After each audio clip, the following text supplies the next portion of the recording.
Kumusta ang unang misyon mo, Vera? Bungad ni Chrissy kay Vera.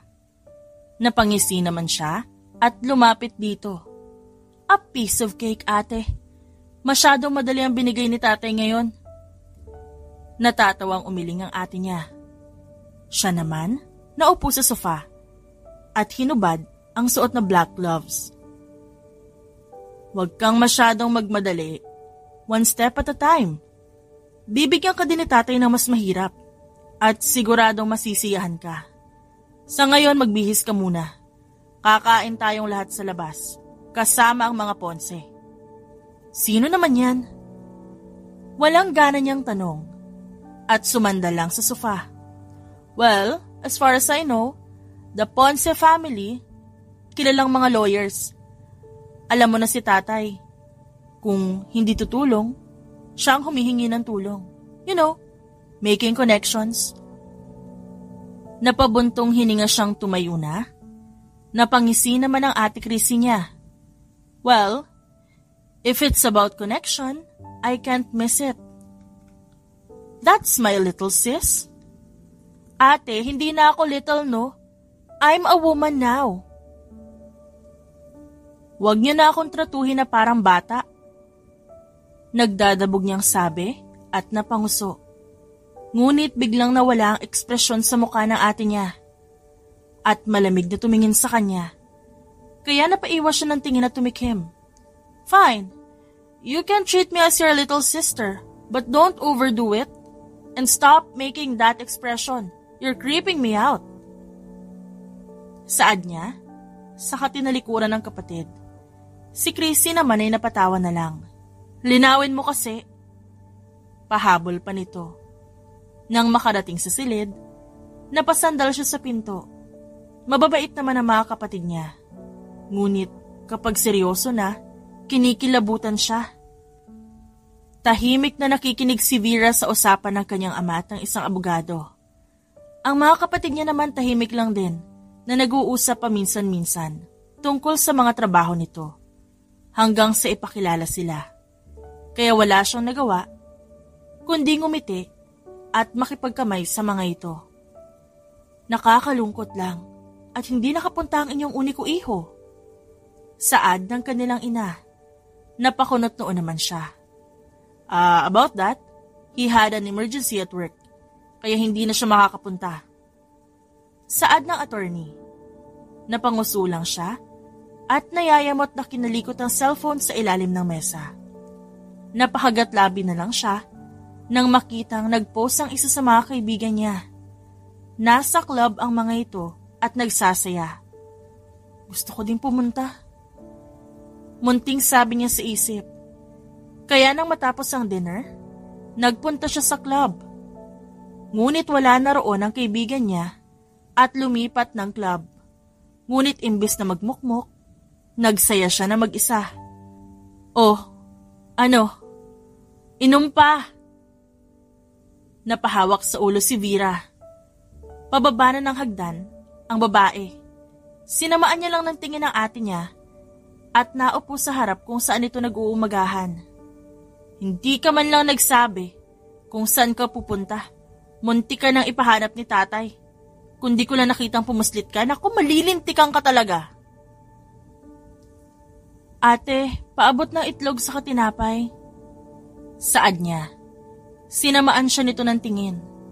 Ngunit sumunod pa rin ito sa utos niya. Silang dalawa na lang ang naiwan sa lamesa at parehong tinanghali ng gising. Ang lapit-lapit lang eh. Pasalamat ka, maganda mood ko ngayon. Kundi nabaril na kita. Biglang natigil siya sa pagkagat at napabaling dito. Bali wala naman itong kumain ng sinangag. Ate Wilma. Bakit? Nakataas ang kilay na tanong nito. Siya naman ay ngumisi. Punta tayo sa firing range. One-on-one tayo. Saad niya. Ngumisi din ito at napatango. Deal. Siguraduhin mo lang mananalo ka sa akin. Baka mamaya, kapag natalo ka, magsumbong ka na naman kina nanay at tatay. At ako pang magmumukhang masama.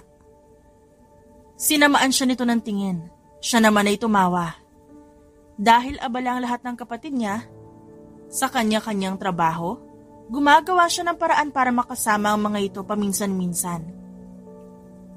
At ang nanay naman niya, palagi siyang pinagbibigyan sa lahat ng kapritsyo niya in a good way.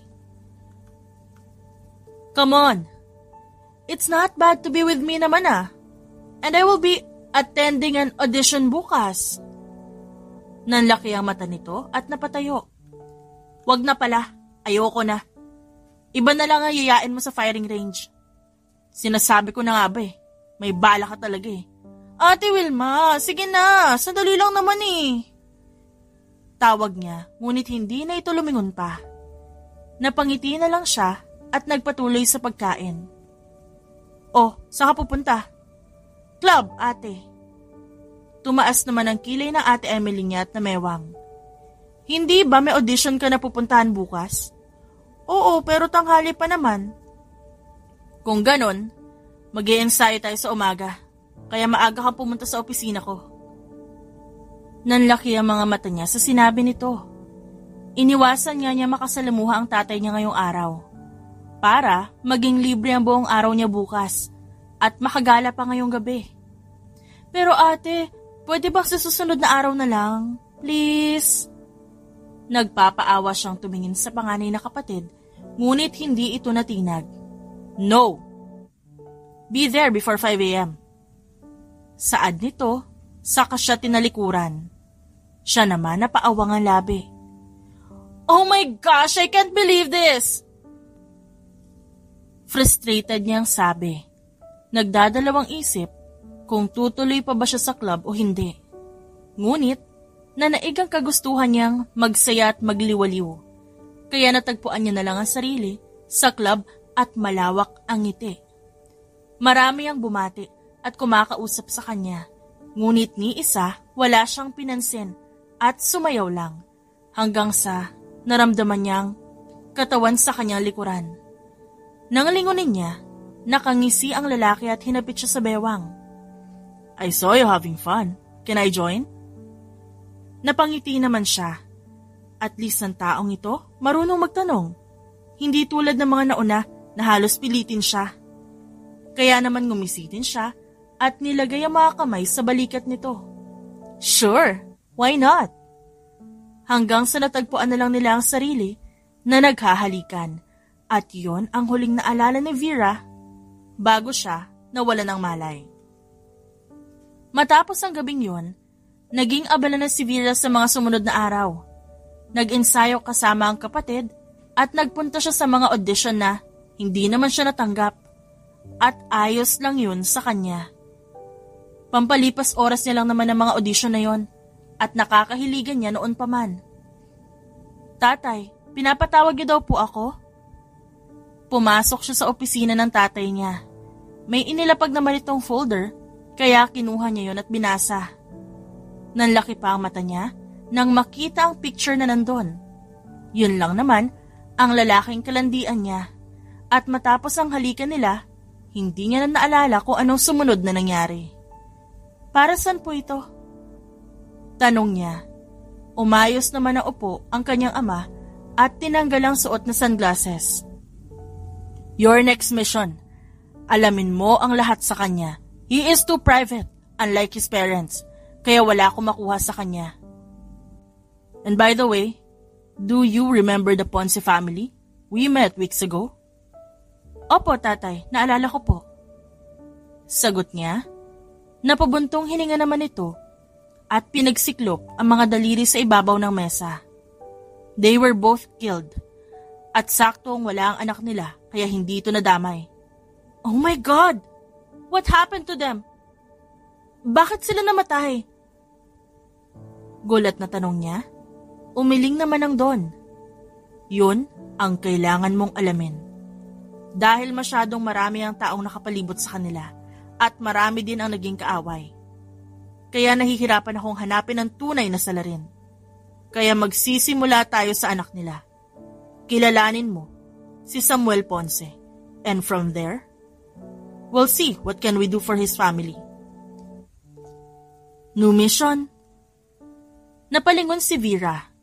Tulala siyang pababa sa hagdan. Ate Wilma. Tumangulang ito sa kanya. Anong bago mong misyon ngayon? Nakahalukip-kip na tanong nito, samantalang siya napabuntong hininga at napaupo sa hagdan. The Ponces. So, sa'yo pala binigay ni tatay. Mabuti na lang, hindi pa kasi ako tapos sa clearing operations namin. Tumango siya. At maya-maya, tulala pa rin. Hindi pa rin siya makapaniwala sa sinapit na mag-asawang Ponce. Huwag mong dibdibin na nangyari sa kanila. People come and go, Vera. Masanay ka na. Dahil sa mundong ginagalawa natin, hindi ito ang una at huling mangyayari. Yung mga ganitong tagpo. Kaya dapat kaya ng sikmura mo. Tinapik nito ang balikat niya. Tiningala niya naman ang kapatid. Pero ate, they look happy and innocent the last time we saw them. Malungkot niyang sabi. Gumilid naman si Wilma. Di lahat na mukhang inosente ay inosente, Vera. Tandaan mo yan. Itinuro yan sa atin ni nanay. Kahit papalagi mo siyang nakukuha sa mga paawa effect mo. Nakangisi nitong Saad, napanguso naman siya at napahingang malalim. Gusto ko din na gawin to para mabigyan sila ng hustisya. And no one is stopping you, sis. But just a piece of advice. Huwag mahuhulog. Dahil kapag nahulog ka, ikaw ang talo. Saad nito at umalis na. Nagsalubong naman ang kilay niya sa sinabi nito. Ano naman ang sinabi nun? Ako ang dapat na nagdadrama sa pamilyang to eh. Aagawan pa yata ako ng papel. Tumayo siya at naghanda para sa kanyang misyon. Samuel, you should eat, bud. Hindi matutuwa mga magulang mo sa ginagawa mo ngayon. Puro alak ang laman ng katawan mo. Hayaan niyo muna ako last na to. Pagkatapos ako pagbabayaran ng mga taong lumapastangan sa mga magulang ko. Mariin niyang sagot sa katinunggaang alak. Napailing na lang ang mga kaibigan niya. Naroon si Anton at Eric. Nandito lang kami, bud. Tutulungan ka namin. Saad ni Eric. Tumangulang siya at pumikit. Inalala ang mukha ng mga magulang niya, ang huling ngiti at yakap na binigay ng mga ito sa kanya.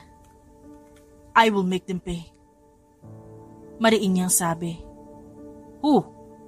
Tanong ni Eric. The Iganya family. Gagawin ko ang lahat para mapanagot sila. Pero hindi pa naman tayo nakakasiguro kung sila nga ang totoong pumatay sa mga magulang mo. Sapat na ang ebidensyang hawak ko. Napabuntong hininga naman ang mga kaibigan niya at hinayaan na siya. Nagtagis ang panga ni Samuel nang makita ang babae na parang may hinahanap sa loob ng club na pagmamay-ari niya. Huminga siya ng malalim. Kailangan niyang kontrolin ang sarili para maisakatuparan ang plano niya. Sino ba hinahanap mo? At parang mababali na ang leg mo sa kakahanap. Napahinto si Vera at nilingon na nagsalita. I was actually looking for you. Nawalan kasi ako ng malay nung huli tayo magkita. Nakangiting sagot ni Vera at humalukip-kip. Tumaas ang labi ng lalaki at lumapit sa kanya. Siya naman napaatras hanggang sa nakulong siya sa bisig nito at napasandal sa railings. Gusto mo ipaalala ko sa'yo kung ano nangyari ng gabing yon? Halos pabulong nitong sabi at namumungay ang mga mata. Napalunok siya at paulit-ulit sinasabi sa sarili na misyon lang to. Ngumiti siya at itinaas sa mga kamay sa batok nito, saka ngumisi. Show me. Bulong niya at inilapit ang labi sa labi nito. My pleasure. Sagot nito at inangkin ang labi niya. Hanggang ilang minuto ang lumipas, natagpuan na lang ni Vera ang sarili na nakaupo sa kandungan ni Samuel. Dinala siya nito sa isang VIP room at walang sawang inangkin ang labi niya.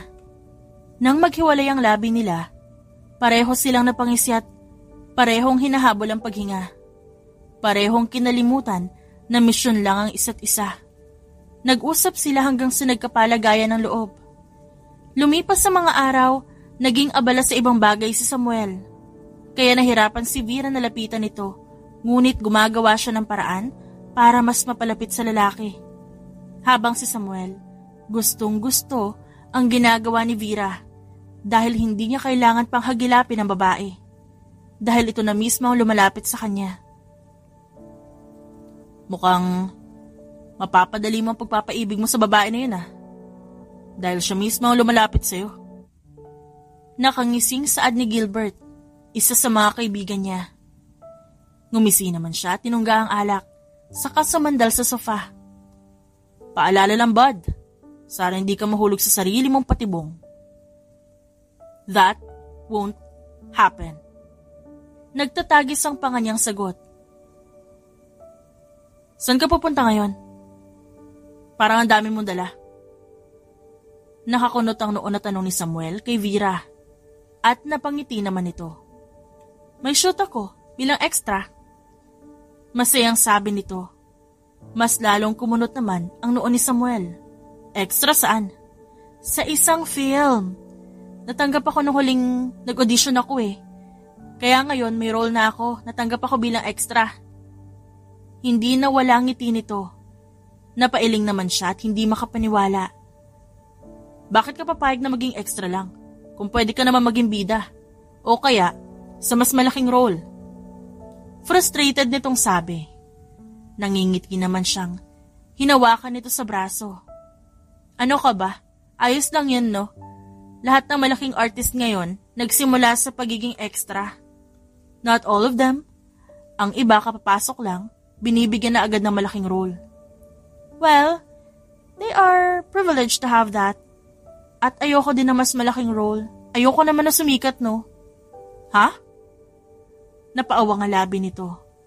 Nakangisi niyang hinawakan ang magkabila nitong pisngi. I'm just doing this for fun. At masaya ako sa ginagawa ko. Lumambot ang tingin nito at biglang nag-iwas ng tingin. Hindi ako makapaniwala. Ikaw lang yata ang gustong-gusto na hanggang extra lang ang role mo. Naiiling nitong saad. Ngumiti lang siya at hinayaan na samahan siya nito sa set. Ano bang role mo ngayon? Kuryosong tanong nito. Secret, basta kapag nakita mo, wag na wag kang gagawa ng kahit ano Stay put ka lang dito. Ba't parang kinakabahan ako dyan sa secret mo? Pinanliitan siya nito ng mata. Ngumuso lang siya at mabilis naman nitong humalik sa kanya. Promise me, wala kang gagawin at manonood ka lang, okay? Pinandilatan niya ng mata si Samuel at nakatingin lang ito sa kanya. Samuel! Fine. Napipilitan itong sagot. Are you ready, Miss Vera? Ikaw na po susunod. Tumango siya sa staff at huminga ng malalim. Hindi na ito bago sa kanya. Isa lang naman siyang extra. Aawat siya sa bida at kontrabida at dahil malapit sa pool, may tutulak siya ng hindi sadya. Nang mag-cue na, pumwesto na siya hanggang sa nagsimulang mag-rolling at pumasok siya sa eksena. Si Samuel naman, mabilis na patayo sa nakita. Nahulog sa pool si Vera. Gusto niyang lumapit dahil walang lumapit sa dalaga para iahon ito. Ngunit naalala niya ang sinabi ni Vera. Hindi siya makikialam. What the heck was that? Galit na tanong ni Samuel at ibinigay kay Vera ang tuwalya. Ilang beses na inulit ang eksena, kaya ilang beses din itong nasa pool. Si Vera naman, nagulat sa galit ni Samuel. Ngunit, ngumiti lang siya at niyakap ang sarili. Nangangata lang labi niya, kaya hindi siya nakakapagsalita. Kaya naman lumapit siya kay Samuel at niyakap na lang ito. Ayos lang ako, and that was fun. Nakangiting sabi niya, saka pumikit, at dinama ang init nito. Nilalamig siya, at nararamdaman yun ni Samuel, kaya niyakap siya nito. Let's get out of here, and let's get you a dress. Tumango siya at sumunod dito. Pagkatapos, dinala siya ni Samuel sa isang restaurant, at nakatitig lang siya dito. Nag-order si Samuel ng soup, kaya nang dumating ito, mabilis nitong ibinigay sa kanya. Thanks. Nakangiting sabi niya. Si Samuel naman, mas inilapit ang upuan sa kanya. Naiinip nitong inagawang kutsara sa kanya. Hinalo ang soup at hinipan. Napangisi naman siya na mag-angat ng tingin nito at napakunot ang noo. Huwag ka masyado mabait sa akin ha. Baka mahulog ako niyan. Biro niya. Napatigil naman ito at nag-iwas ng tingin. Kumain ka na lang para mainitan niyang katawan mo. Seryosong sabi nito. Ngumisi naman siya at pinagapang ang kamay sa legs nito. Nanlaki ang mga mata ni Samuel at napatingin sa kanya. Ibang init kasi yung gusto ko maramdaman ngayon eh. Napalunok si Samuel at napalingon sa paligid. Hindi gaano karami ang tao sa loob ng resto. Kumain ka na, gutom lang yan. Sagot nito. Hindi nawala ang ngisi niya at mas pinagapang pa ang kamay. Ngunit hinuli nito ang kamay niya habang siya nagpipigil ng tawa. Masama ang tingin nito sa kanya. Nang mag-angat ng tingin. Stop it. Baka hindi ko mapigilan ang sarili ko. Baka imbis na ikaw ang papakainin ko, ikaw na lang ang kakainin ko. Nakangising saad nito. Nanlaki ang mata niya at napaawang ang labi. Napakurap-kurap siya ng mata. Hindi inaasahan ang sinabi nito. Just eat, Vera. Dagdag pa nito nang hindi siya makakibo. Napanguso na lang siya habang kumakain at paminsan-minsan sinasamaan nito ng tingin. Inilapit ni Samuel ang labi sa tenga niya at nagsalita. I'll give you what you want later. Napatango na lang siya sa kakagat-labing hindi na ito nilingon. Nang makarating sa kondo ni Samuel, inilibot niya ang tingin. Wala pa siyang nakukuhang impormasyon dahil hindi naman to pala kwento. Samuel, mag-isa ka lang dito? Panimula niya. Saka naupo sa sofa at nakangiting nilingon si Samuel. Yup. Ang mga magulang mo? Tanong pa niya. Nakita niyang nag-iba ang ekspresyon nito. Ngunit mabilis din yung nawala at namulsa sa harap niya. They're both gone. Just weeks ago. Napasinghap si Vera. Kahit alam niya na yon. How are you then? Ngumisi si Samuel at naupo sa tabi niya. Nilingkis nito ang kamay sa kanyang bewang. I'm good. But I can manage. Ipinatong nito ang baba sa balikat niya. Hinaplos niya naman ang pisngi nito, kaya napapikit si Samuel. I'm sorry about your parents. Pwede ko bang malaman kung anong kinamatay nila? Napadilat si Samuel at umayos ng upo. Nagkatinginan sila at bakas kay Vera na kuryoso lang ito. Ngunit hindi maiwasan ni Samuel na magduda. Nagtagis ang panga niya. They are killed with their so-called friends. Malamig na sabi nito. Napaawang ang labi ni Vera sa gulat. Ito ang impormasyon na kailangan niya, ngunit sino? Magtatanong pa sana siya ngunit tumayo na ito. I don't want to talk about this. Let's just go to my room and rest. Nakatalikod nitong sabi. Napatango na lang siya at sumunod dito. Nang makarating sa silid, walang oras na sinayang si Samuel at dinamba agad siya nito ng halik. Gumanti siya ng halik at hindi maiwasan na maramdaman ng kakaiba sa kilos nito. Marahas yun, walang pag-iingat, ngunit hindi niya yun ininda, hinayaan niya lang ito hanggang sa may nangyari na sa kanila. Kinabukasan nauna siyang magising, kaya pinagmasdan niya ang lalaki at hinaplos ang pisngi nito. Huwag kang mag-alala. Bibigyan natin ng hustisya ang mga magulang mo. Bulong niya, saka ito hinalikan sa labi at yumakap siya dito. Ano na ang balita, Vera? Bungad ng kanyang tatay. Lumapit siya dito at nagmanong muna. Not really good, Tay. It seems like he does not know any. Hindi pwedeng wala siyang alam. I have hunch, Vera. Hindi ko lang mapatunayan sa ngayon. Kaya kailangan mo siyang mas makilala. His secrets. Anything. Yes po, tatay. Gagawa po ako ng paraan. Matapos ang usapan na yon, naghagila pa ng ibang impormasyon si Vera. ngunit palaging dead end, maski ang impormasyon kay Samuel. Ang nasa impormasyon lang nito, isa itong may-ari ng bar, ngunit nag-aral din ng criminology at nag-shift sa law. Ngunit hindi nakatapos, at hanggang doon lang. Napabuntong hininga siya, kinuha ang cellphone at tinignan ng tracker.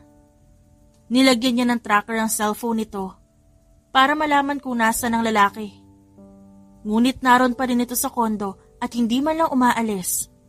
Wala siyang ibang impormasyon dito at sa totoo lang, hindi niya na alam kung misyon pa nga ang turing niya kay Samuel. Samantala, nasa headquarters si Samuel kasama ang mga kaibigan. Napangisi siya nang makita kung ano-ano ang ginagawa ni Vera. Alam niya din na nilagyan nito ng tracker ang cellphone niya, kaya iniwan niya yun sa kondo at kinonek lang sa dala niyang phone ngayon. Hindi ko alam kung matutuwa ako sa ginagawa mo, Samuel. Ginagamit mo ang anak nila sa paghihiganti mo. Hindi ka nga sigurado kung sila ang dahilan ng pagkamatay ng mga magulang mo eh. I'm sure, Michael. Dahil sila lang naman ang huling katagpo nila bago sila mapaslang. Nagtatagis ang bagang niyang sagot. Umiling naman ito. Kahit na, Bud. Alam mo kung gaano kadelikado ang trabaho ng mga magulang mo. Tignan din natin ang ibang anggulo. Don't focus on them. Mahirap magsisi sa huli, Bud. I'm telling you. Hindi siya sumagot. Ang ibang kaibigan niya natahimik. Samuel, mabuti at nakarating ka. Nakangiting sabi ni Vera.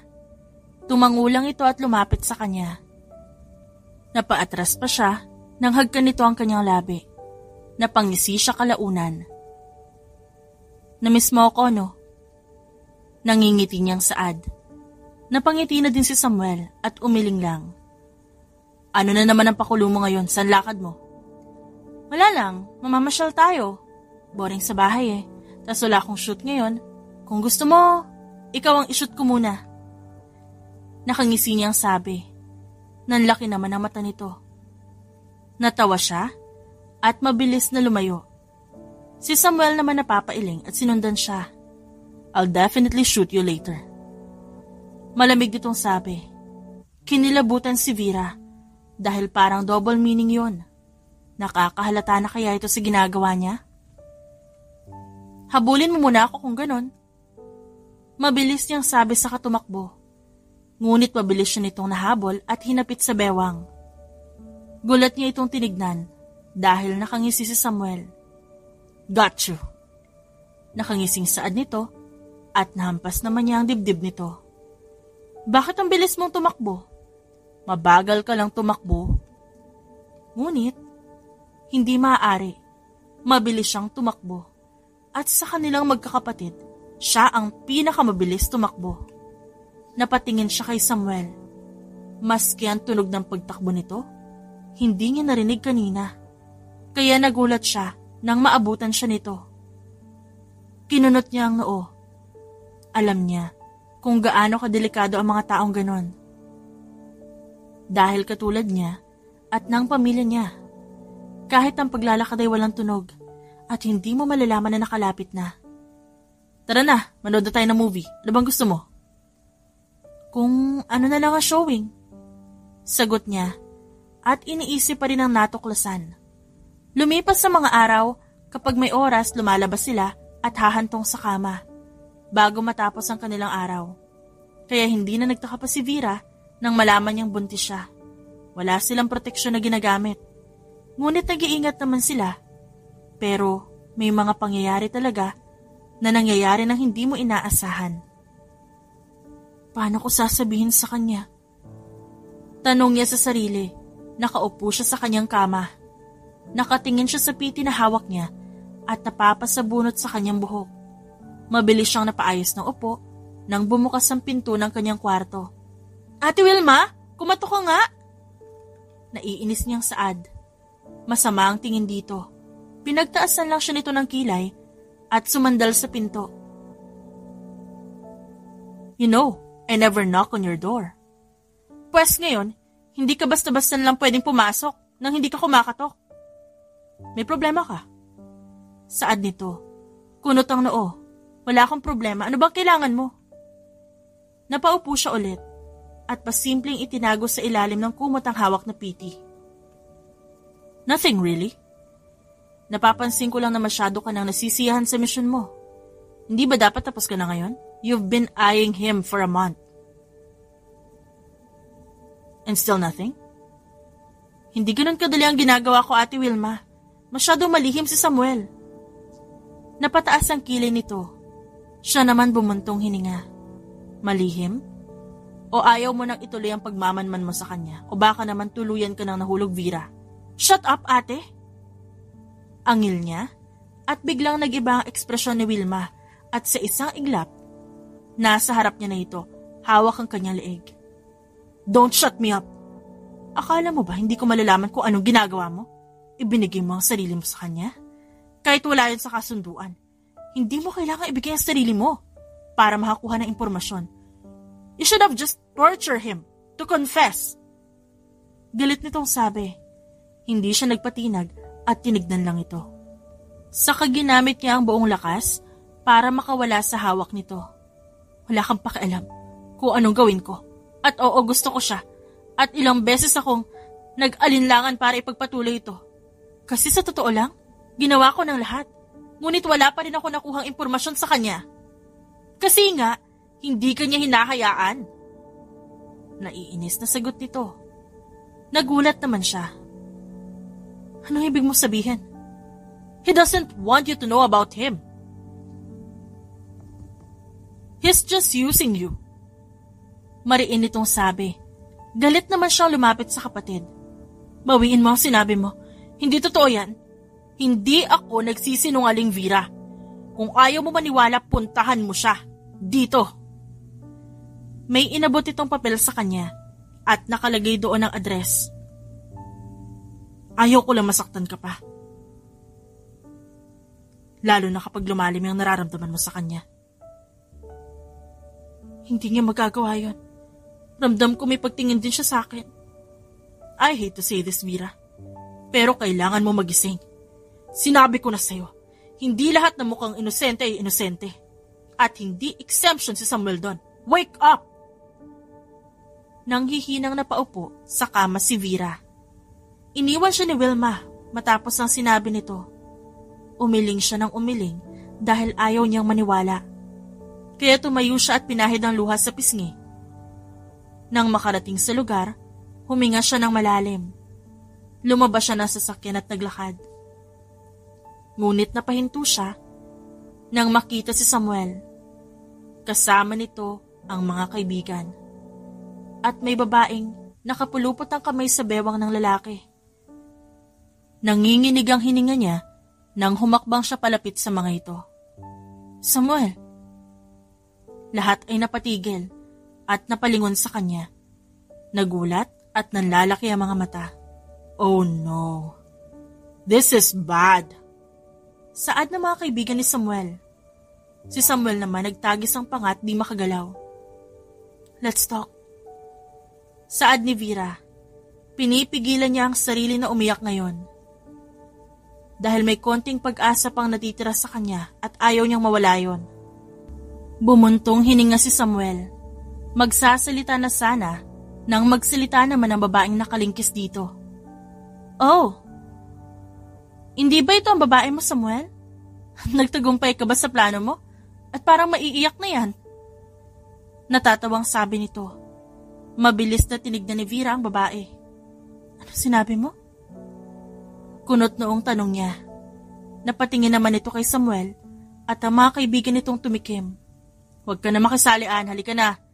Hayaan natin sila mag-usap. Saad ni Michael. At hinila ang babae. Ngunit hindi ito nagpatinag at kumapit lang kay Samuel. Sinamaan niya ng tingin ni Vera. We can talk here. Sabihin mo na ang gusto mong sabihin. Sambit ni Samuel. Napaawang naman ang labi ni Vera at huminga ng malalim sa hangumisi. Okay. Isang tanong, isang sagot lang, Samuel. Did you just use me? Nagkatitigan silang dalawa at wala siyang balak na putulin yon. Mapait siyang ngumiti at tumangutango. I get it. Nakuha ko na ang sagot na gusto ko. Huwag ka mag-alala. This is the last time you will see me. At sana, ito na din ang huling beses na magkikita tayo. I don't want to ever see your face again.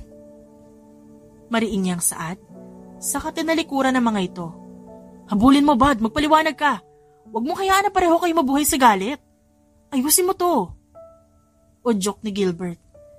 Ngunit tila walang narinig si Samuel at nakatingin lang siya sa likuran ni Vera. Hanggang sa maramdaman na lang niya ang luhang dumaloy sa kanyang pisngi. Pinagmumura siya ng kaibigan niya at napalayo naman si Ann at gulat na nakatingin sa kanya. Vera! Yun lang ang nasabi niya at tuluyan ang bumigay ang tuhod niya at napaluhod. Ang gugulo niyo! Ayusin mo na nga yun! Bago mo pa pagsisihan, Samuel! Inis na Saad ni Michael, saka ito naiiling na umalis. Bakit ayaw mo na? May nangyari ba, Vera? Nangunot ang noo ng kanyang tatay. Umiling naman siya. Wala po, nagdesisyon lang po ako na magbakasyon muna. Masyadong malihim si Ponce. I don't think we could ever dig him. Aniya, tumangutang mo naman ang kanyang ama. I understand, anak. Pero siguraduhin mo lang na walang nangyari. Dahil kung meron, hindi ko alam kung ano magagawa ko sa lalaking yon. Sa oras na malaman ko na may ginawa siya sa'yo. Napatingin siya dito at napalunok. Binuntis niya lang naman ako at madadagdagan na naman ang mga apo mo. Yun sana ang sasabihin niya. Ngunit nakakasiguro siyang parurusahan nito si Samuel. At ayaw niyang mangyari yon. Sapat na nawalan nito ng magulang. Kung ganon, saan mo gusto magbakasyon at hanggang kailan? Tanong nito at napabuntong hininga. Napakagatlabi naman siya. Hindi ko pa po alam. Siguro po ilang taon din. Aabuti ng taon? Paano ang mga responsibilidad mo dito? Napatayo ito. Kumibot ang labi niya para sumagot. Ngunit may kumatok. Pumasok ang kanyang nanay. Hayaan mo na ang bunso natin.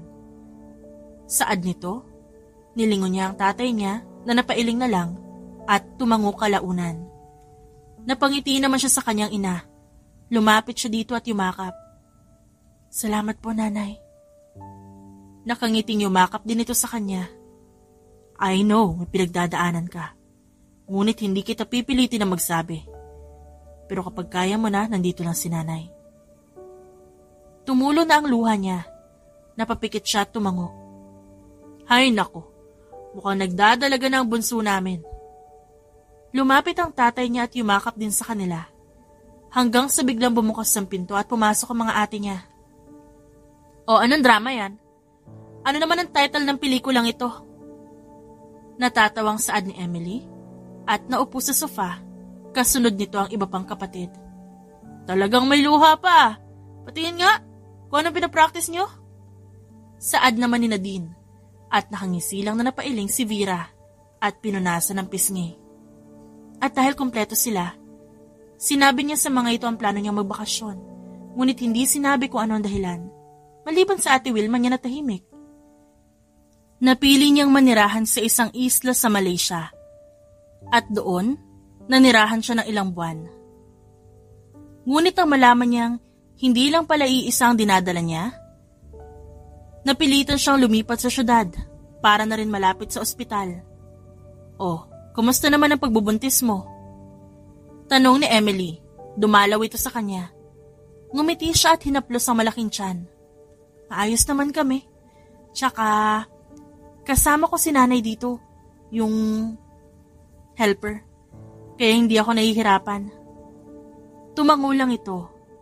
Naglagay naman ng maiinom ang matandang babae sa mesa. Wala siyang balak na magsabi sa pamilya niya tungkol sa pagbubuntis niya. Ngunit aksidente itong natuklasan ni Wilma at sinabi sa kanyang mga magulang. At wala siyang nagawa kundi sabihin na nga sa mga ito that Samuel should take responsibility. Naiiling na sabi ng kapatid. Hayaan mo na ate. Ayaw ko na ng kahit ano ugnayan sa kanya. Aba, hindi naman maaari yun. At ugnayan, anong tawag mo dyan sa tiyan mo? Napaiwas siya ng tingin at uminom na lang ng mango juice. Hindi sa pinangungunahan kita. Pero mahirap magpalaki ng mga bata, Vera. Nakita mo yun sa akin? 2 nga lang yun Paano pa kaya yung 5? Ngumiti siya, kahit paramdam niya ang kaba. Napag-isipan na din niya yun. At pinaghahandaan. Ngunit kahit anong paghahanda, hindi pa rin pala sapat. Dahil nang dumating ang araw, na isisilang niya na ang mga bata, nilooban sila. At kahit hirap ay, pilit niyang nilalabanan ng mga kaaway. Naku Vera, mag-ingat ka. Buntis kang bata ka, dito ka na lang kaya. Hintayin na lang natin yung mga tauhan mo. Natawagan ko na sila. Saad ni Manang Letty, ngunit umiling siya. Hindi pwedeng wala akong gawin, Nay. Umiiling niyang sagot. Napabuntong hininga siya. Kung kailan hinayaan niya na ang mga tauhan na bigyan ng mga ito ng oras para makapagpahinga, saka naman sila sinugod. At sila lang 2 nang kasama niya ang nasa bahay. Lumabas siya at nagpaputok. Tinamaan ng isang lalaki na kamaskara. Mali kayo ng kinanti mga gago! Mariin niyang sabi. Ngunit napatigil nang humilab ang kanyang tiyan. Vera! Nag-aalalang lumapit ang matanda at inalalayan siya. Huminga siya ng malalim at hinaplos ang tiyan niya. Ngunit hindi maibsan ng sakit at mas lalong umaalab. Napasigaw siya sa sakit at hindi malaman ni Letty ang gagawin. Bigla niyang narinig ang papalapit na yabag, kaya mabilis niyang hinawi si Letty at binaril ang taong nasa likod nito. Diyos ko! Sigaw ni Letty at muling pumikit hanggang sa marinig nila ang putukan sa labas. At takot na lumapit si Letty sa kanya. Muli siyang napasigaw hanggang sa maramdaman ng mainit na likido sa kanyang hita. Dinudugo ka! Saad ni Letty at mabilis itinaas ang kamay para magtawag ng tauhan. Nang makarating sa ospital, natapos na rin ang laban. Mabilis siyang dinaluhan ng mga doktor. Siya naman ay hinila ang kwelyo ng tauhan na malapit sa kanya. Siguraduhin mo ligtas sa mga anak ko. Dahil kung hindi, hahanapin kita kahit saan. Nahihirapan niyang saad. Yes, boss. Makakaasa po kayo. Sagot nito. At dapat pagising ko, alam mo na ang pangalan ng taong naglakas loob na kantiin ako. Ani niya, nabitawan ang damit nito at muli siyang napahiga. Gagawin ko po ang lahat ng utos niyo, boss. Panatagin niyo na po ang loob niyo. Tumangulang siya at pumikit hanggang sa maidala na siya sa delivery room. Dahil 7 months pa lang ang tiyan niya, premature ang mga bata. At sa kabutihang palad, ligtas sa mga itong nakuha sa kanyang tiyan. Ilang araw din siya nagpalakas dahil hindi biro ang maglabas ng 5 bata, kahit pa sabihin na cesarean section siya. Kamusta ang pakiramdam mo? Tanong ng kanyang ina. Hinahaplos nito ang kanyang buhok. Ngumiti siya dito. Mabuti naman po yung pakiramdam ko. Nauutal niyang sagot. Alam mo bang, hindi dapat ikaw ang bunso? Nanay, ilang beses yun na nasabi sa amin yan eh. Natawa ito sa sagot niya at humalik lang sa kanyang noo. Dapat, kambal na babae at lalaki ang bunso natin. Ngunit sa kasamaang palad, nasawi sila. Kaya hanga ako sa'yo dahil naprotektahan mo ang mga anak mo. Naiiyak nitong sabi. Napakurap siya at niyakap ito. Nasabi noon ng kanilang mga magulang na buntis ito sa bunso nila at kambal pa. Ngunit katulad na nangyari sa kanya, sinamantala ng mga kalaban na wala ang kanyang tatay at mag-isa lang ang nanay nila noon. Nabaril ito at nakaligtas, ngunit hindi nakaligtas sa mga bata. Anong drama na naman to? Bungad ni Emily. Napanguso na lang si Vera at umayos ng upo ang kanilang ina. Congrats, nanay ka na talaga? Nakangising sabi ni Emily. Lumapit ito sa kanya at niyakap siya. Salamat ate. Makalipas sa mga araw, nakapagpahinga na siya at nanatili naman sa ospital ang mga bata. Nalaman mo na ba kung sino? Walang emosyon na sabi niya sa tauhan. Tumango ito at binigay sa kanya ang cellphone. Napangisi siya nang makita ang taong nakagapos doon. Tinapik niya ang balikat ng kanyang tauhan. Maaasahan ka talaga, Julio. Salamat din. Nakapanganak ako ng payapa. Wala nga naman, boss. Maraming naitulong ang pamilya mo sa pamilya namin. Kaya gagawin ko ang lahat ng aking makakaya para protektahan kayo. Ngumiti siya dito at tumango. That's good to hear. Huminga siya ng malalim at ngumisi. Dalhin mo ko sa walang ya. Nangangati na ang kamay kong masuntok siya. Tumango ito at naunang maglakad. Sumunod naman siya. Hanggang sa makarating sila sa basement. Nanlaki naman ang mata ng lalaki na hagapos. Kumuha siya ng upuan at pabaliktad na umupo doon sa harap ng lalaki. Siguro iniisip niya na mahina ako dahil ako ang bunso. Kilala niyo ang mga ate ko. Malalakas at hindi mapapantayan ang galing sa larangang to. Nag-iwas lang ito ng tingin at nagpumiglas. Boss, hindi kanya maintindihan. Singit ni Julio. Napakunot naman ang noon niya. Malaysian kasi siya at dito nakadestino ang grupo nila. Napakurap siya at tumikim. Ba't di mo agad sinabi? Napakamot na lang ng batok si Julio at siya naman tinaasan ito ng kilay. If you are from here, you must know my ate, Wilma Iganya.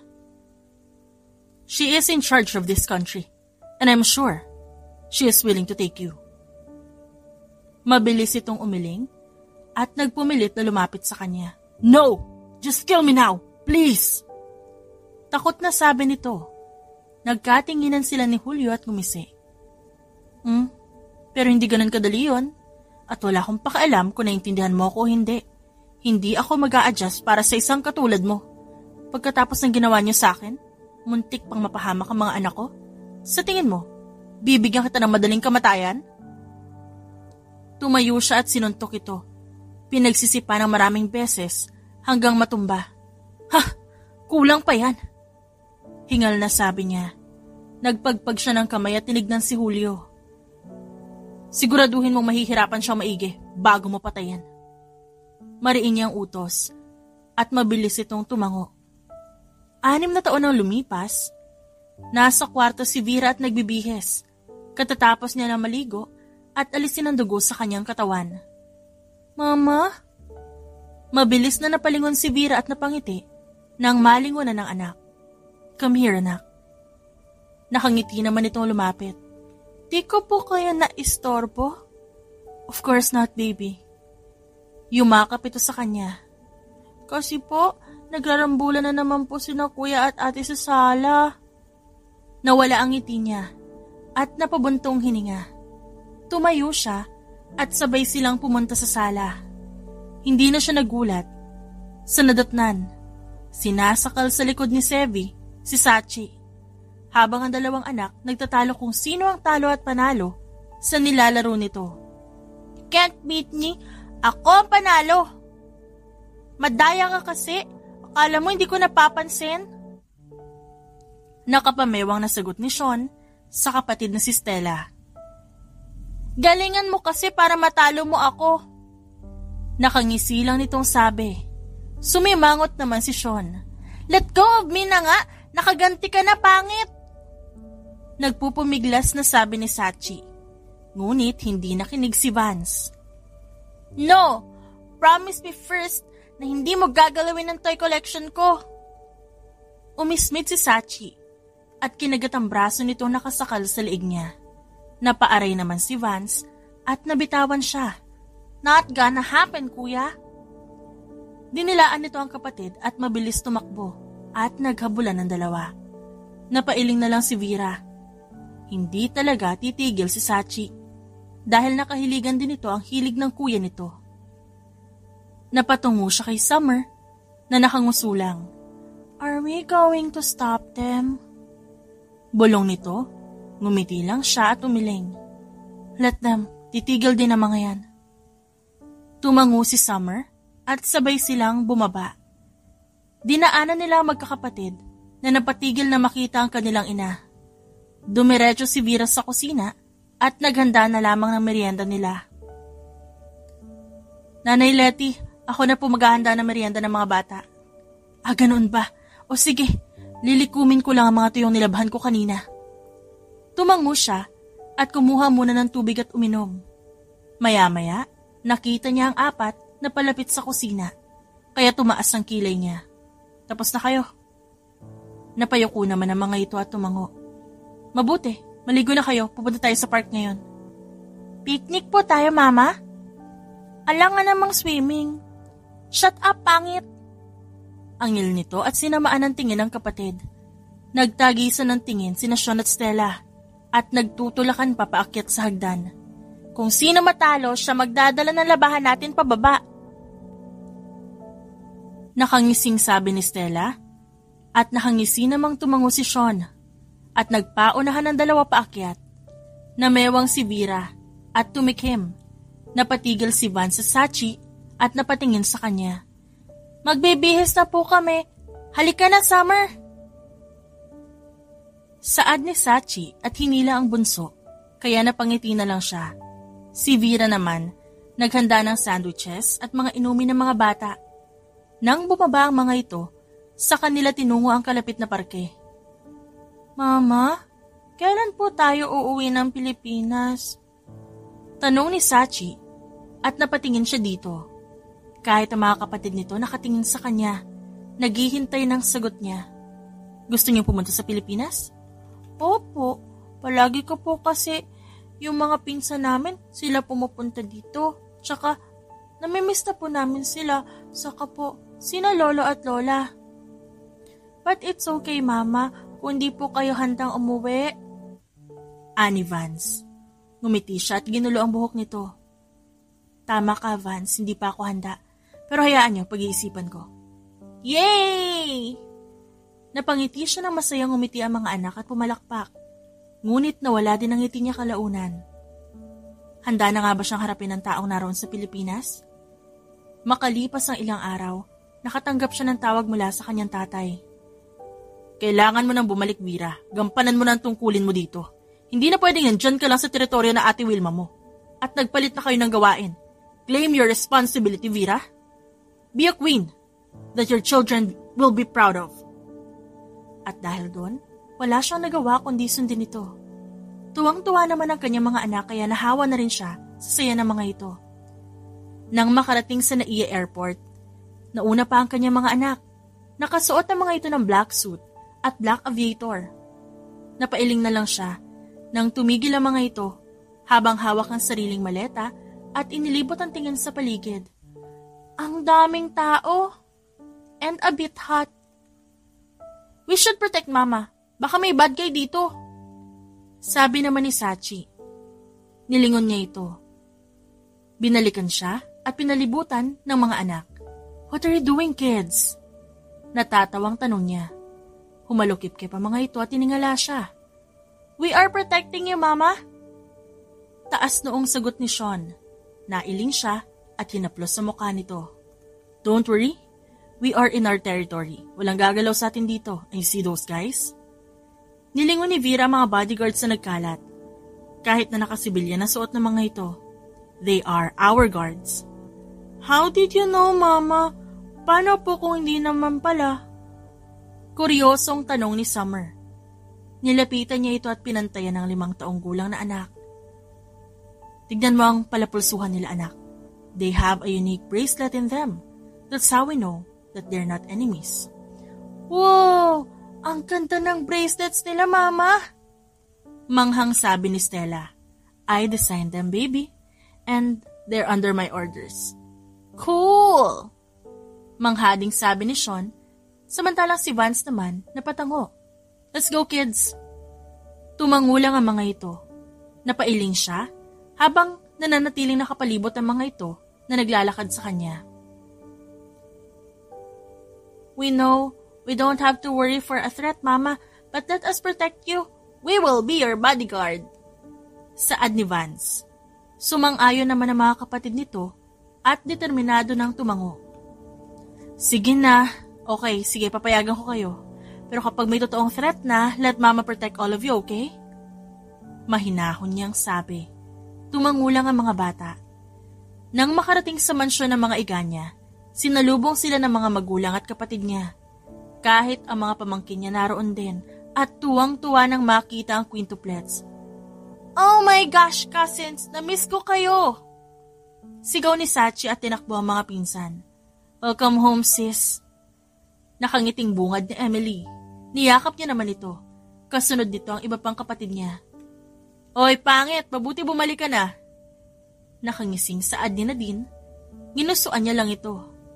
Tumawa ang kapatid at lumapit sa kanya at niyakap siya. "Welcome back. Huwag ka nang aalis para may maasar ako dito." "Thank you Ate Nadine." Sarkastiko niyang sagot. Matapos mayakap ang pamilya, niyaya na sila nitong kumain. At habang nasa hapag, sobrang ingay ng mga anak at pamangkin niya. Nakita niya naman ang tatay nila nakangiti at nakikinig lang. "Mabuti naman umuwi na kayo, Sachi. Makakapag-bonding na tayo. Sleepover tayo mamaya Ay, over lang pala kasi walang matutulog kasi magkukwentuhan tayo." Excited na sabi ni Amira, ang anak ni Emily. Sure ate. Excited din kami." Sagot ni Stella. Nilingon pa nito ang kapatid ni si Summer dahil tahimik. "Ayaw mong kumain?" Umiling si Summer at nahihiyang tumingin sa lahat ng mga pinsan na dumadaldal lang. All noisy." Maliit ang boses nito. Ngunit natahimik ang lahat at napabaling kay Summer. Napakagat-labi ang bata at napatingin kay Vera. "Now, you're talking tag-init." Nakangising sabi ni Glenn, na anak naman na Ate Via ni Vera. Napanguso si Summer at nahihiyang yumuko. Si Vera naman, hinaplos lang ang ulo ng anak. "Huwag niyo nang tawaging tag-init si Summer at please lang huwag niyo siyang asarin." "Di ka dapat nahihiya, pamangkin. Wala sa lahi natin na mahiyain." Nakangiting sabi ni Nadine sa pamangkin niya at nagsalubong lang ang kilay ng bata. "Hayaan niyo ang apo ko at huwag niyong igaya sa inyong magugulo." Saway ng kanilang ama. Napangiti naman si Summer at mabilis na lumapit sa lolo. "Thank you po, lolo." Bulong nito at yumakap. "You're always welcome, princess." Nakangiting sagot ng Don at bigla namang umingay ang mga upuan, kaya napaangat ang tingin ng maglolo. "Kami din po, lolo. Apo niyo din kami." Sabay-sabay na sabi ng magpipinsan. Napailing ang Don at inilahad na lang ang mga kamay. "Ayaw niyo talagang nalalamangan, manang-mana sa pinagmanahan." Saad ng Don sa kanilingon ng kanyang mga anak na napailing na lang. Matapos ang magulong hapunan, pumanhik si Vera kasama ang mga anak niya. Hinanda niya na ang mga ito para makapagpahinga. Pagkatapos, pinuntahan ni Vera ang ama at kinausap ito. Binigyan siya nito ng panahon para sa mga anak bago sumabak sa kanyang tungkulin. Kinabukasan, nagulat pa siya sa maagang pagising ng kanyang mga anak at naghihintay ang mga ito sa kanya. Pababa siya ng hagdan at nakahilera ang mga anak niya. "Bakit ganyan ang suot niyo?" Kunot noong tanong niya. Nagkatinginan naman ang magkakapatid. "We talk to Lolo and Lola at kami po magiging bodyguards mo." Sagot ni Vance. Sakto namang dumating ang mga magulang niya. Napabuntong hininga ang Doña Wilhelmina at tinignan ng mga bata. "Maaga lang naman kami binulabog ng mga anak mo na una pa sa tilaok ng manok magising. They asked us kung po pwede maging bodyguard mo. Pero syempre tutol kami ng tatay mo. Kayong lahat ang dapat na pangalagaan. Ngunit mapilit yung mga anak mo so we compromise instead. They can guard you whenever they want unless it's too dangerous for them." Naiiyak na napatingin siya sa mga anak. "Opo, Mama. Malaki na po kami.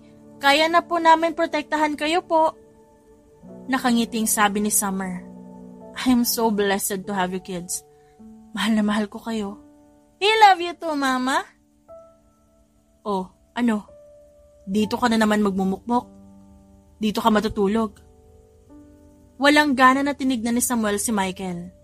Saka muling tumingin sa kawalan. "Alam mo ba umuwi na siya?" Mabilis nilingon niya ito at napaayos na upo. "Ano sabi mo?"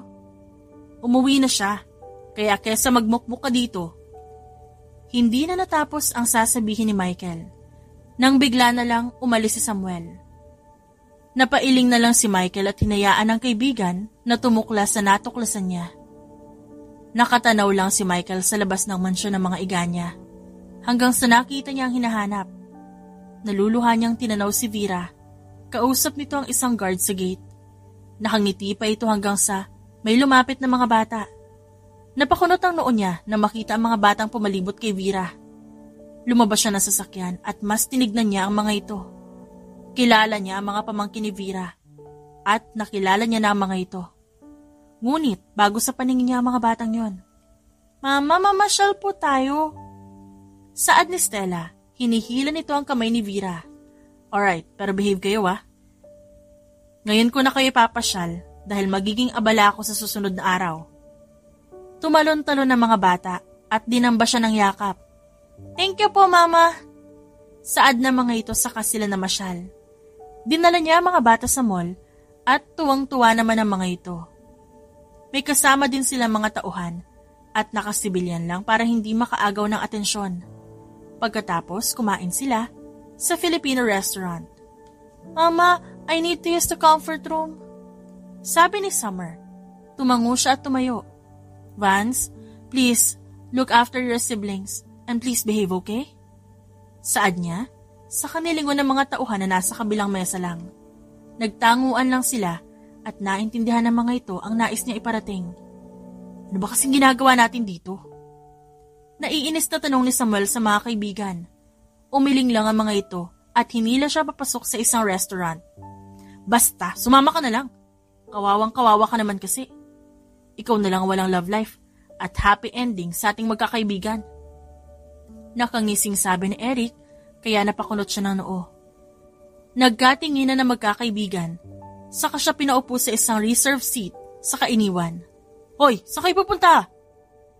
Nakatalikod na kumaway ang mga ito, napabuntong hininga na lang siya at nilingon ng waiter.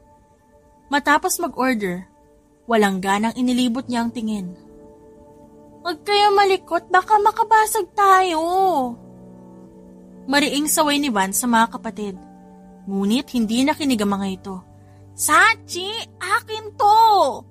Kaya ako magbubukas, bitiwan mo na! Sabi ni Stella at inagawang laruan para mabuksan. Pero gusto ko din magbukas, ate.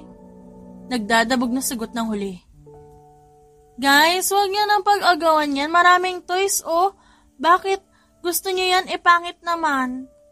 Saad ni Sean na stress na sa mga kapatid. Shut up, kuya. I want this. Sabi ni Sachi at muling inagawang laruan. Sachi, ibigay mo na. You have lots of toys already. Saway ni Vance. Ngumuso naman si Sachi. Fine. Dahil bigla nitong binitawan ng laruan, nawala ng balanse si Stella at nahulog sa upuan. Pumalahaw ng iyak ang batang babae at mabilis namang dumalo ang magkakapatid, saka ang mga bantay. Nakita ni Samuel ang pagkahulog ng bata kaya mabilis siyang tumayo at dinaluhan ito. Ayos ka lang ba? Nag-aalalang tanong ni Samuel nang makalapit siya. Bigla namang napaatras sa mga bantay. I'm sorry, Ate Stella. Di ko sinasadya. Naiiyak na rin sabi ni Sachi. Nilingon naman ni Samuel ang mga bata. Magkakamukha ang mga ito at parang may pakiramdam siyang iba. Kinarga niya ang batang babae at pinaupo sa upuan. Saka siya lumuhod sa harap nito. Stella, hush now. Sachi is sorry. Pang-aalo naman ni Van sa kapatid. Si Sean naman, hinahaplos ang likod ng ate niya. Ba't mo kasi binitawan? Umiiyak na sabi ni Stella. Yumakap naman si Sachi kay Vance. Kasi you want it. Nakanguso nitong sagot. Are you okay now, baby girl? Tanong ni Samuel kay Stella. Hinaplos niya ang ulo nito at pinunasan ng pisngi. I'm being bullied by my own sibling. Hindi naman napigil ang matawa ni Samuel, kaya napatigil sa pag-iyak si Stella. Why are you laughing, mister? Nakangusong tanong ni Stella. Si Sean naman biglang pumagitna kaya napaatras si Samuel. Nothing, you're just cute. Tinatawanan mo ba kapatid ko? Masungit na sabi ni Sean. Umiling naman si Samuel. I'm sorry, I didn't mean to laugh. Ang cute lang kasi nitong kapatid mo eh. At di ko mapigilang matawa. My sister is not a puppy to be called cute. Biglang dumating ang isa pang paslit, kaya nagulat si Samuel at napaupo nang bigla siya nitong sugurin. Summer! Gulat na tawag ni Vera. Nauna lang ito saglit at naabutan niya ng sinugod ng anak niya ang isang lalaki. Ngunit na makita kung sino ito, natigilan si Vera. Kahit si Samuel, napaawang ang labis sa gulat. Samuel? Vera! Gulat na tawag nila sa isa't isa. Napalunok si Vera at nilingon ng mga anak. Mama, nahulog po kasi ako sa upuan.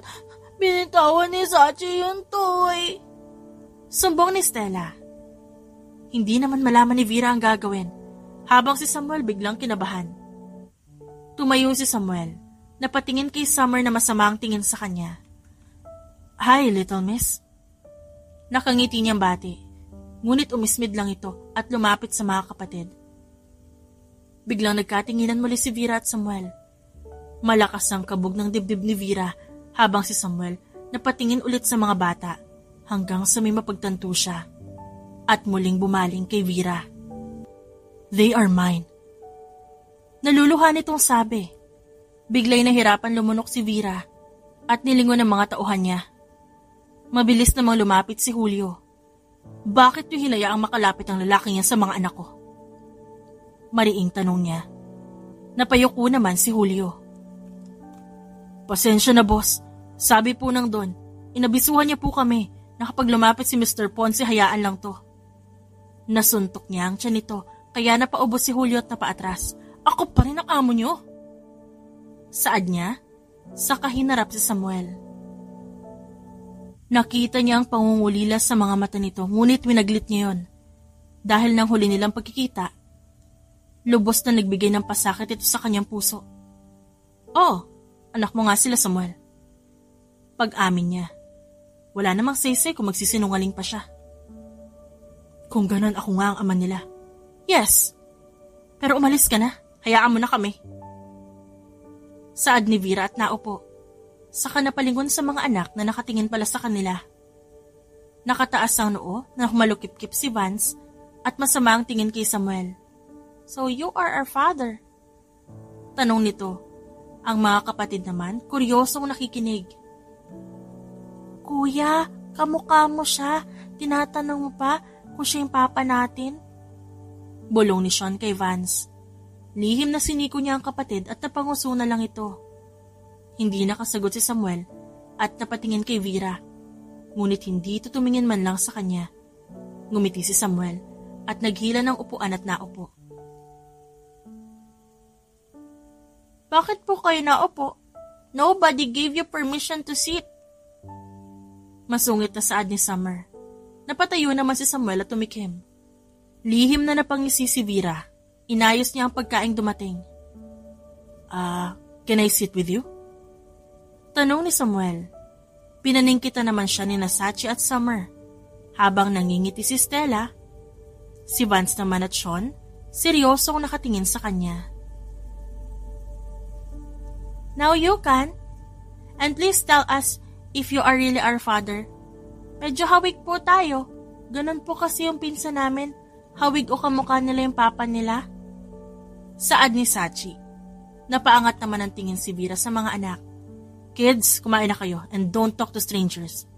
But mama, siya po ang papa namin, di ba? Baling ni Stella kay Vera. Biglang nasamid ng sariling laway si Vera. She was cornered. And all she could do is cough. Let's eat first. Saad niya lang. At masama ang tingin kay Samuel. Ngumiti naman si Samuel. At doon na lang pinahain ang kanyang order. Napangiti siya nang makitang maganang kumain ng mga bata. Kung kayo po ang papa namin, ba't ngayon lang po kayo? Biglang na-hot seat si Samuel. Sa seryosong tanong ni Vance. I was an asshole back then. Sinaktan ko ang mama niyo. Napatiimbagang si Vera at gusto niya itong pigilan magsalita. Do you know that Mama is pregnant with us? Tanong ni Sachi. Malungkot na umiling si Samuel. Kaya napatingin ng mga bata kay Vera. Pero walang kasalanan ng mama niyo. Kasalanan ko lahat. Sana bigyan niyo ako ng pagkakataon na makasama kayo. I will make it up to all of you for all the years I'm not with you. Saad ni Samuel. Maiiyak namang nag-iwas ng tingin ng mga bata.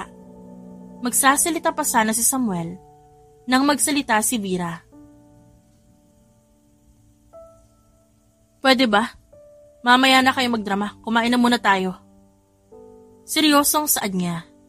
Napanguso naman ng mga bata at kumain na lang.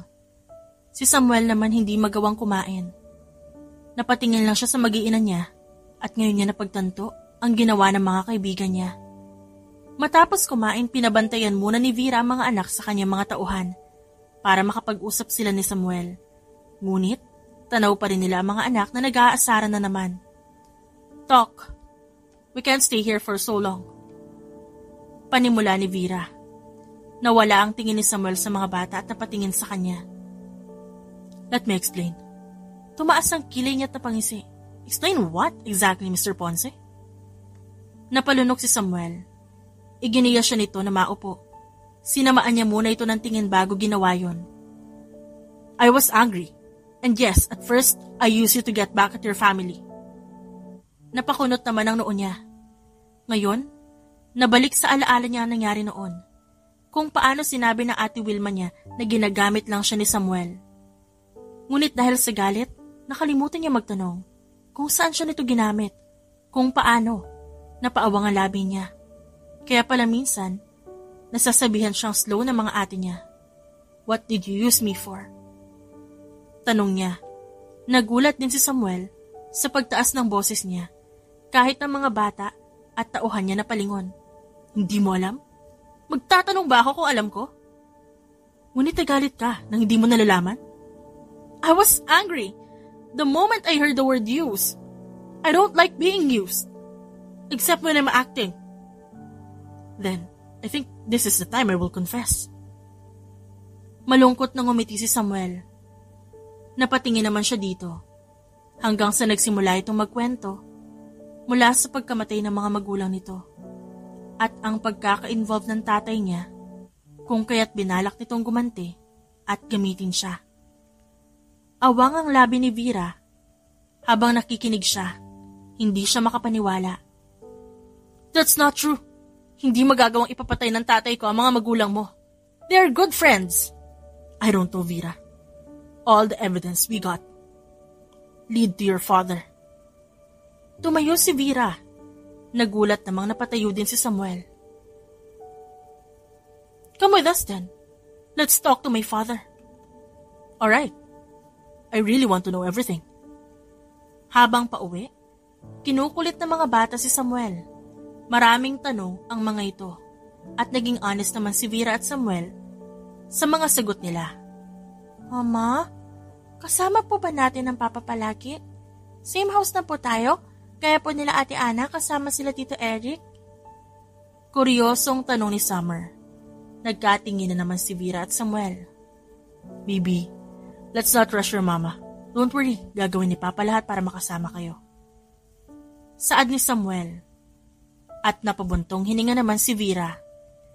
Kasama ang mga bata nakarating sila sa mansyon. Nakaabang na ang mga kapatid niya at talagang inaabangan ng mga ito ang kanilang pagdating.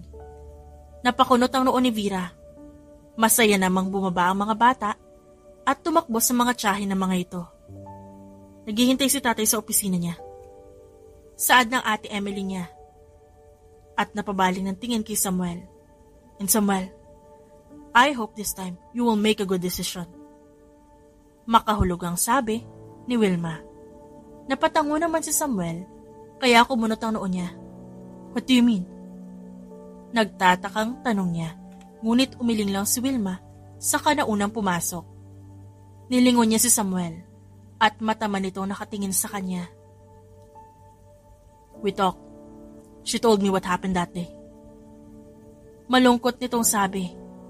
Naiwan ng mga bata kasama ang pinsan sa sala at nagpunta naman sa opisina ni Don, sina Vera at Samuel.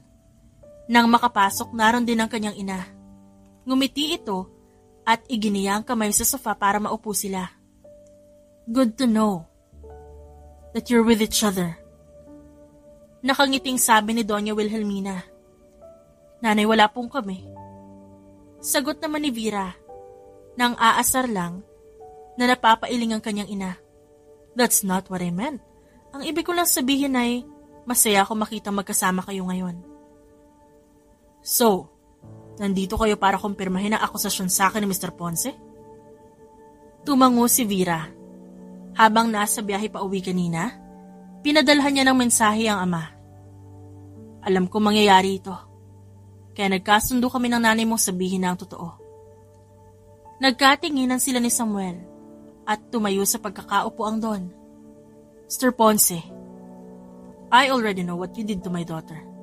At alam ko rin ang tungkol sa paghihiganti mo. And I will tell you the truth. Sinadya kong kay Vera ibigay ang misyon na kilalanin ka, not because I don't know you enough, but because we want you together.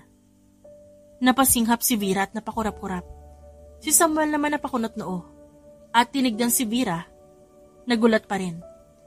Nagkaroon kami ng kasunduan ng iyong mga magulang, Samuel. Noon pa man, napagkasundo na namin na kayo dalawa. Ngunit nangyari ang pagkamatay ng magulang mo.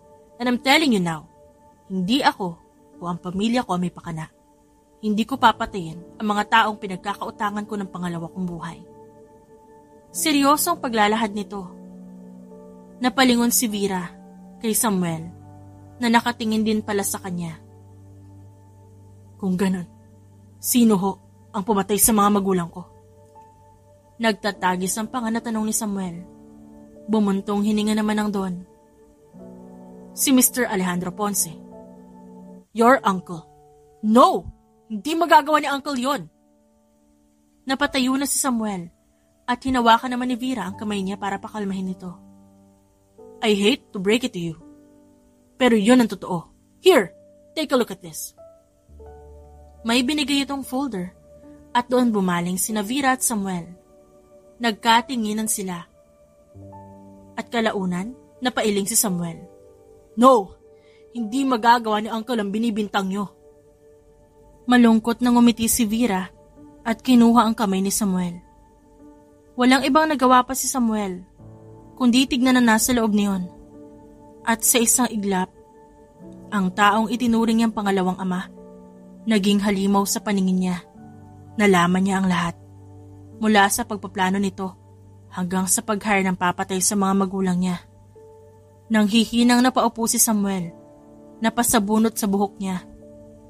I know this is too much to take now, but you have to end what your parents started. Napaangat ang tingin ni Samuel sa Don. Inilapag nito ang isa pang folder. Naglalaman nito ng mga illegal transactions ni Alejandro mula sa firm niyo at sa inyong kumpanya. Ito ang nais na ilabas ng mga magulang mo kung kaya tinapos ni Alejandro ang kanilang buhay para maabsuelto ito at tuluyang makuha ang inyong law firm. Nagtagis ang bagang ni Samuel. Naalala niya ang uncle niya ang may hawak ng law firm nila ngayon dahil wala siyang hilig doon. Patawarin niyo po ako sa paratang ko. Sorry po. Lumuhod siya na ikinagulat nilang lahat at sakto ang pagpasok ng mga kapatid ni Vera. Nagsinghapan ang mga ito sa nasaksihan at napatakip sa bibig. Ang totoo po niyan. Mahal ko po ang anak niyo. At habang buhay ko pong dadalhin ng sakit na naidulot ko sa kanya. Hayaan niyo po akong patunayan ang sarili ko. Gusto ko pong bumawi at sa mga taong hindi ko nakasama ang mga anak namin. Sana bigyan niyo po ako ng pangalawang pagkakataon. Mr. and Mrs. Siganya. Saad ni Samuel. Sa pagkakataong yun napaiyak naman si Vera sa revelasyon ni Samuel at napatingin sa mga magulang niya. Nakangiting tumango ang Donya. Napabuntong hininga naman ang Don. I'm not invalidating your feelings for your parents, Samuel. Ngunit hindi ko kayang ipagsawalang kibo ang dinanas ng anak ko. Papayag lang kami kung papayag si Vera. Saad ng Don. Mabilis namang napaangat ng ulo si Samuel at napangiti. Talaga po? May luha pang tumulo sa kanyang pisngi. Napahagat labi naman si Vera at napaiwas ng tingin. If only she wants you back, Mr. Ponce. Seryoso nitong sagot. Mabilis namang tumango si Samuel. Makakaasa po kayo. Aayusin ko ang trato kay Vera. At liligawan ko siya. Lahat gagawin ko para tanggapin niya ako ulit. Nakangiting sagot ni Samuel. Napanguso naman si Vera at umismid. Asus, if I know, marupok ka din. Biglang singit ni Nadine at sinamaan naman niya ito ng tingin. Shut up, ate. Ngumisi lang ito at tinapik ang balikat ni Samuel. Huwag ka mag-alala, hindi ka mahihirapan sa pagsuyo sa kapatid namin. Ngunit sana sa pagkakataong ito, panindigan mo yung desisyon mo. May mga anak kayo. Sana hindi lang para sa mga bata kaya mo siya gustong balikan. Ate Nadine, pwede ba?